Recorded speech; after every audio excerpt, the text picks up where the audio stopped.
The other disease we are going to look at is coccidiosis. It's a bacterial disease, and in this case, this particular bacteria affects mostly the intestines or part of the gastrointestinal tract. And how will a farmer know that his or her animals are affected by coccidiosis? Let's look at the symptoms.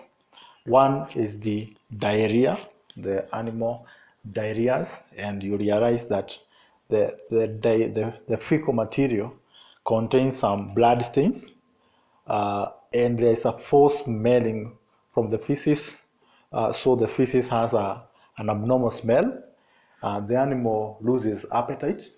Also, the animal looks tired, straining. Remember, this is an animal which is diarrheaing, and diarrhea comes with the dehydration. The animal is losing a lot of water. The animal loses a lot of water.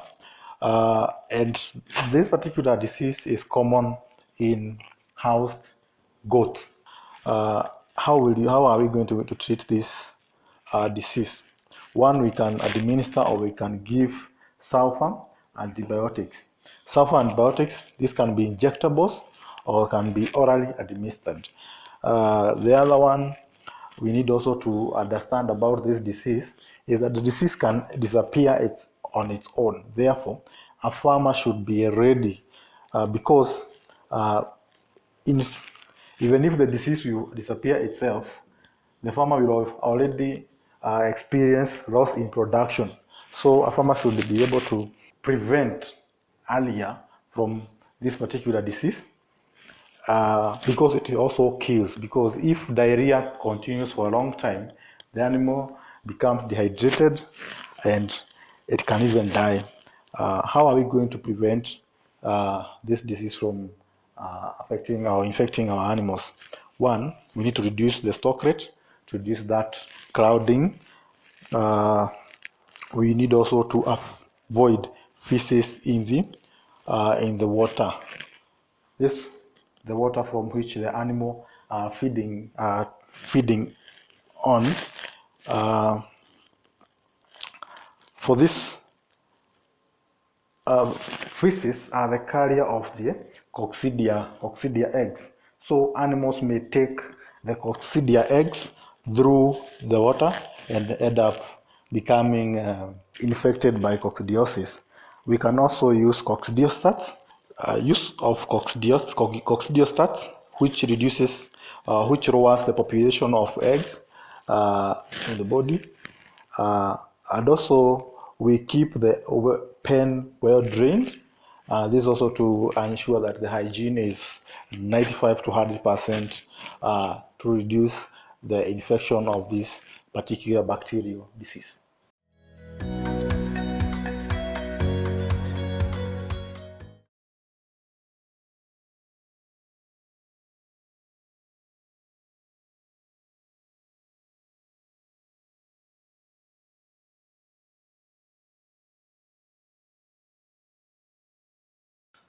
The other disease we are going to have a look at it is called Colibacillosis. It's a bacterial disease. It's a bacterial disease. In our previous characterization of disease, we had like 4 or 5. So these are bacterial, others are viral. And symptoms of this particular disease. One is fever, that is increase in temperature at the beginning, as the early stage of the disease. The mouth of the animal becomes dry and cold, and we talk about the mouth, the muzzle of the goat also becomes dry. You know, in the normal appearances of this particular mouth part, it's always wet. So with colibacillosis, the mouth becomes dry. The animal be diarrheas, and the stool is yellowish to whitish. That's a very important aspect when we are looking at this disease, because this is common to only colibacillosis. The other one is the animal becomes depressed and also weak, because the animal is losing a lot of water. it becomes dehydrated as a result of diarrheaing. So the animal is very weak. And the survivors of this disease, they eventually have joint problems. The treatment of the disease, because it's a bacterial, so we can administer antibiotics. Also, we give the animal plenty of water to recover the lost water through diarrhea. For the affected animals, we isolate them from the rest to prevent the disease from spreading to the rest of the flock. Once these symptoms have been identified, it's always advisable to treat that particular animal immediately. So those are some of the treatments, but also you can also prevent from the occurrence of the disease. So what do we do? One, we reduce the stock rate. We prevent crowding of the animals. The other one is hygiene. We clean all the equipment. Remember, if the water or the feed contains the bacillus or the bacteria, the animal can be infected. So we make sure that all the equipment are clean.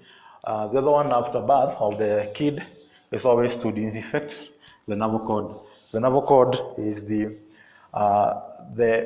part of the body which attach the baby to the mother, or that's what we call the navel cord, or what they call the umbilical cord. So it is always important once after birth that navel cord is disinfected to prevent entry of the bacteria to the animal or the young kid. The other one is avoiding overcrowding. We ensure that we have the right stock rate at all times. The other one is avoid feed contamination, and about the feed contamination, we avoid the fecal feed contamination, whereby we avoid the feces from coming into contact with the animal's feed.